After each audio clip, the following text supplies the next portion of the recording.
كايل فليتشر يواصل سلسلة انتصاراته ويطلق تحدي إلى أقوى مصارع من اتحاد NJPW على لقب TNT في عرض داينامايت القادم. أعزائي المشاهدين والمتابعين، أهلا ومرحبا بكم في فيديو جديد من تحليل عرض AEW كولاجين بتاريخ 9/8/2025. ويلا نبلش تحليل. افتتحنا العرض بالمباراة الأولى واللي كانت على بطولة TNT Championship.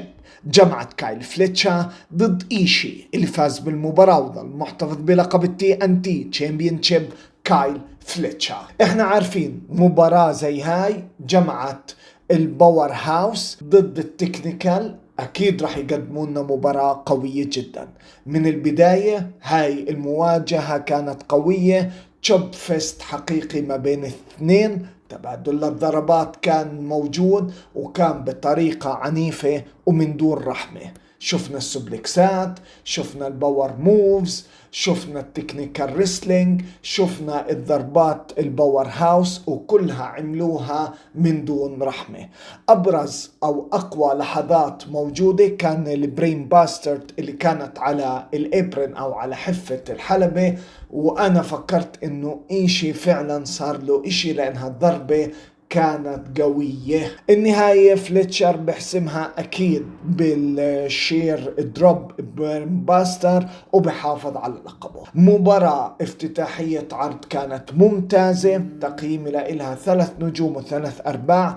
رفعت الحماس ووضعت فليتشر في بداية قوية مشان يظل مسيطر كأعظم بطل للتي ان تي، على الأقل من وجهة نظره هو. بعد المباراة فليتشر بتحدى أفضل ما لدى ال NJPW في عرض داينامايت القادم، وظهور دون كاليس من الكواليس عزز التوتر هذا. في المباراة الثانية واللي كانت من نوع فردي جمعت جوش رابنسون ضد ريكوشي اللي فاز بالمباراة ريكوشي.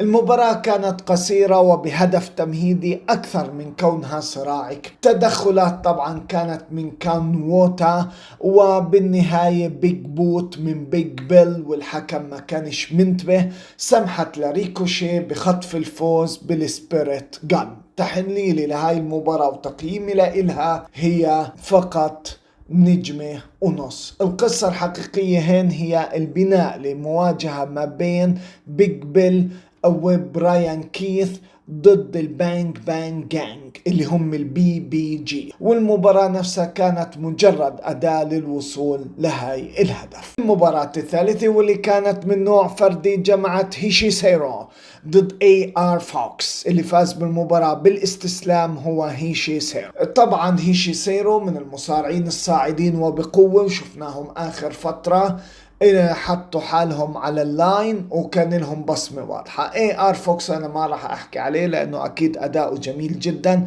أي واحد بدنا نرفعه، أي واحد بدنا نصوره، أي واحد بدنا نحط الضوء عليه، لابد نحطه مع AR فوكس اللي هو جابر لجميع المصارعين الموجودين في AEW. للأسف شو ما حكيت عنه بظل لسه ناقص. شفنا البداية بالسبوتات السريعة من AR فوكس مع سلسلة ضربات وانطلاقات، لكن هيشي سيرو قلب الطاولة عليه بلمساته الفنية. المباراة كانت سريعة حلوة رغم انها ما كانت هالطول، متوسطة، يعني يا دوب قدموا الشيء اللي فيه. اللحظة الحاسمة اللي كانت في الدروب اللي عمله هيشي سيرو على AR فوكس، بعدها الإخضاع مما أجبر فوكس على الاستسلام. تقييمي لهاي المباراة هي 3 نجوم. مباراة قصيرة نعم، ما استعرضت كامل القدرات الاثنين نعم، لكنها خدمت الغرض كبناء لصورة هيشي سيرو مصارع خطير بأسلوبه الفني والقوي. المباراة الرابعة واللي كانت من ايفنت العرض وكانت من نوع 6 تاج تيم، جمعت آدم هانجمان بيج وجيت سبيد ضد LFI. اللي فازوا بالمباراة هم آدم هانجمان بيج والجيت سبيد. طبعا مباراة سداسية، أكيد راح يكون فيها أكيد لحظات من الفوضى، أكيد راح يكون فيها تشتت إلى حد ما، لكن مزيج من الأكشن والسرعة والدراما داخل الحلبة أعطت لهاي المباراة طابع كثير حلو.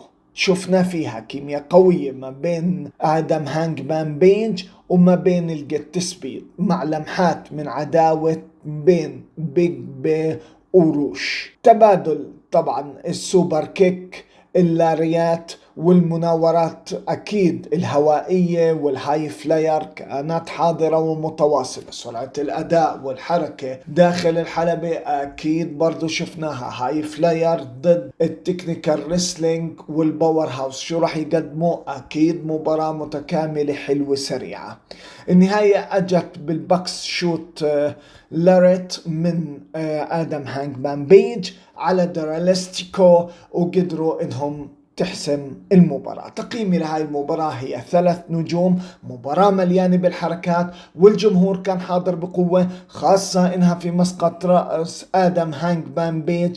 الجيت سبيد استفادوا من التواجد مع نجم كبير مثل آدم هانجمان بيج، والال اف اي اعادونا بعض الحماس لوجودهم ودخولهم في الصراعات. عرض كولاجين هذا الأسبوع كان ممتع لكنه مشتت شوي بسبب غياب خطة قصص واضحة بتربط بالأحداث.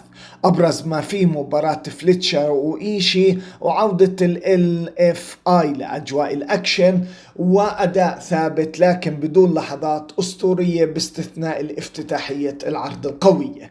تقييم النهائي لهذا العرض هو 7/10، عرض ممتع للمشاهدة لكن ما رح يبقى في الذاكرة كعرض تاريخي. هاي كانت حلقتنا التحليلية ل AEW كولاجين. ايش اكثر لحظة اعجبتكم في العرض؟ انتم متحمسين لتحدي فليتشا في داينامايت وضد نجم من ال NJPW، مين رح يكون؟ شاركونا ارائكم في التعليقات، لا تنسوا الاعجاب والاشتراك مشان توصلكم كل التحليلات اول باول، ونشوفكم في الفيديو القادم. كنتم معي انا جوبلين، سلام.